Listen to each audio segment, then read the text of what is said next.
Сайн байцгаана уу? Өнөөдрийн бичлэгээрээ Nixie нэгтлэн бодох бүртгэл програмын цалин олгох баримтуудтай танилцах болно.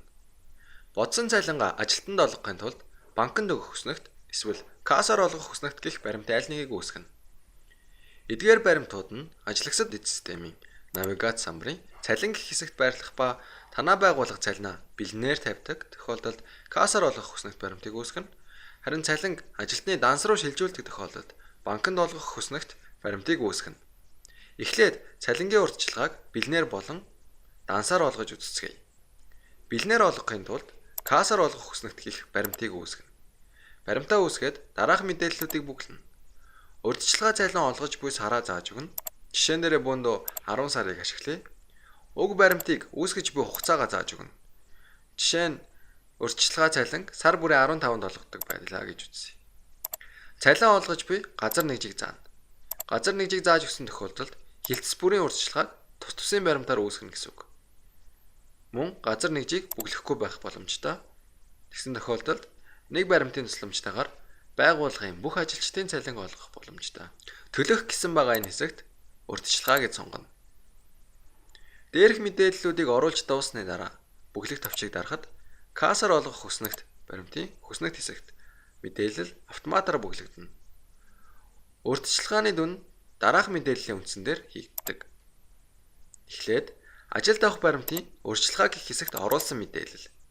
Дараагийнх нь бүртгэлийн бодлогын цалин гэх хавцад хийсэн тохиргоо юм.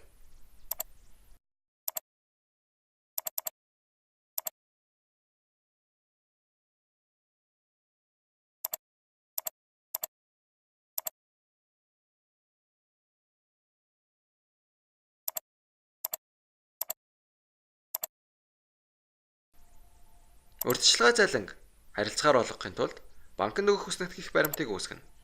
Баримтаа үүсгээд дараах мэдээллүүдийг бүглэх хэрэгтэй. Урьдчилгаа цалин олгож буй сарыгаа зааж өгнө. Энэ дээр ижилхэн 10 сараа зааж өгье.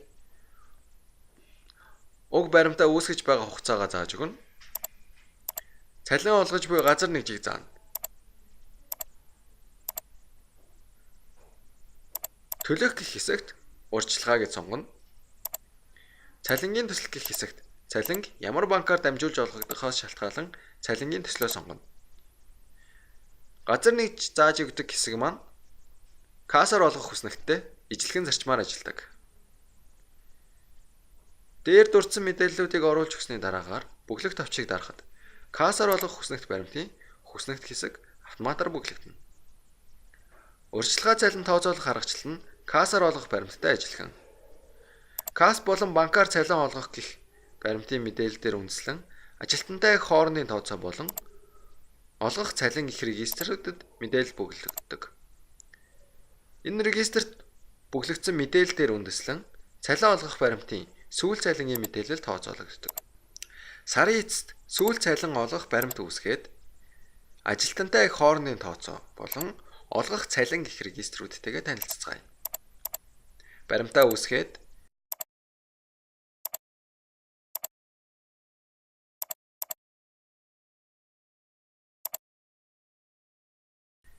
баталгаажуулаад дансны бичлэлт хардаг дебет кредит гэх тавчсан дээр даръя. За түрүүний дурдсан регистрүүд маань харагдаж байна. Регистр хэсгийн энэ тавчсан дээр дарахад уг регистрт бичигдсэн байгаа бүх мэдээллүүдийг харах боломжтой. Анхаа А гэх ажилтнаар шүүж харцгаая.